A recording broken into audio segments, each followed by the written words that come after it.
Maverick News. The world is watching.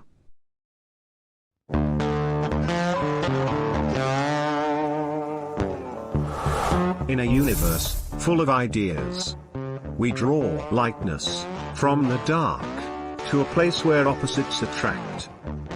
Right meets left, positive touches negative, sparking an explosion of truth. Because politics makes strange bedfellows.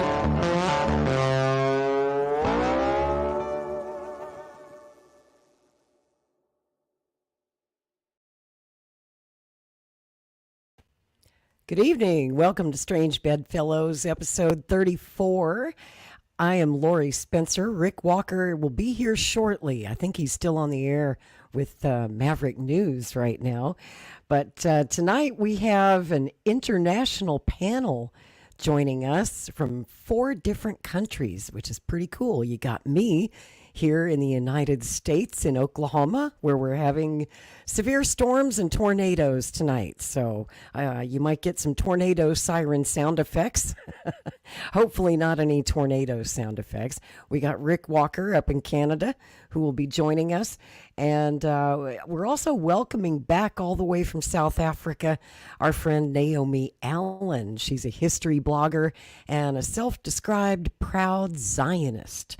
She argues that Israel's war against Hamas is justified and that the protests erupting at college campuses worldwide are celebrations of anti-Semitism. And you might remember last time Naomi was with us on episode 28, she predicted something kind of chilling. She said that a second Holocaust could be coming, and she said that it would start in New York City, which I found intriguing at the time. And now I find it even more intriguing because right now in New York City, we have 4 large anti-Israel campus demonstrations in full swing. And that's more than any other city in the United States. We're going to talk about that tonight. And Naomi will also explain why she thinks this is a dangerous trend that's not good for the country or the world. Also joining us tonight is our Maverick News correspondent in Crimea, Kevin Michelizzi.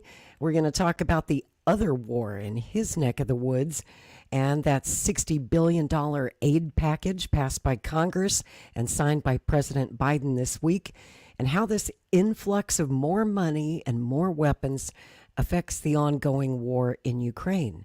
So without further ado, let me bring in my friends from all around the world. Let's bring in Kevin. Good morning, Kevin. I think it's 4 o'clock in the morning there? It is a little after 4. Yep, you got your coffee? You starting to wake up? This is your morning show. It's our late night Saturday show here. I'm actually drinking vitamin C. Oh, yum. And Naomi is back. Hello, dear. It's 3 o'clock in the morning in South Africa. Remind everybody where exactly you are in South Africa. KwaZulu-Natal. KwaZulu-Natal. I have no idea where that is in South Africa. Need a map? I do. I mean, like you, Kevin, when you come on the show, you've literally got a backdrop, a map of exactly where you are, and you can show us where the bridge is and where the latest strikes are, and it's pretty fancy. I usually do, yeah. I kind of don't want people to know exactly where I am because those Ukrainians are still after me. I think Kevin can relate to that. I can a little bit. Well, Crimea is an interesting place, isn't it, Kevin? Because you live in disputed territory. Some think of it as Ukraine, some think of it as Russia, and you've got people loyal to both sides all around you, your neighbors, your friends.